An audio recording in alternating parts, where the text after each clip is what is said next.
Le 80e anniversaire des Nations Unies coïncide avec le 30e anniversaire de la 4e conférence mondiale sur les femmes à Beijing.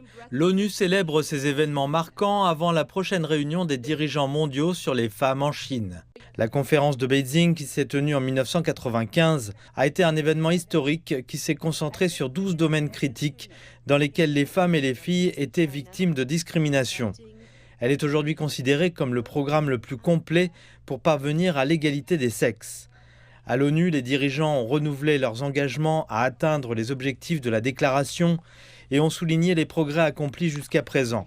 Parmi eux, Huang Xiaowei, directrice adjointe du Comité national de travail pour les femmes et les enfants de Chine, a déclaré à l'Assemblée que la Chine avait fait de grands progrès dans la promotion de l'égalité des sexes. La Chine a résolument fait progresser l'égalité des sexes, en tant que politique nationale fondamentale, a mis en œuvre 4 cycles successifs du programme national pour le développement des femmes et a établi un cadre complet de 100 lois et règlements visant à protéger les droits et les intérêts des femmes. Huang Xiaowei a évoqué les progrès qui restent à accomplir, un point repris par Annalena Baerbock, la nouvelle présidente de l'Assemblée générale, qui a cité des exemples contemporains de discrimination dont les femmes sont encore victimes. Lorsque l'expression « elle court comme une fille » est utilisée comme une insulte, lorsque des PDG hautement qualifiés sont accusés d'avoir été embauchés pour la diversité, lorsqu'une femme leader est attaquée sur les réseaux sociaux non pas pour son discours, mais pour les talons auxquels porte. C'est là que nous nous rappelons le chemin qu'il nous reste à parcourir.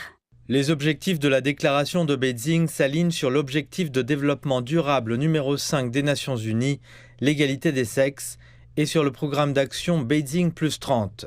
L'un des objectifs de ce programme est de garantir que les femmes et les filles puissent bénéficier de la révolution numérique, et le secrétaire général a déclaré à l'Assemblée que la discrimination dans le domaine de la technologie devait être combattue. L'intelligence artificielle est en train de remodeler notre monde.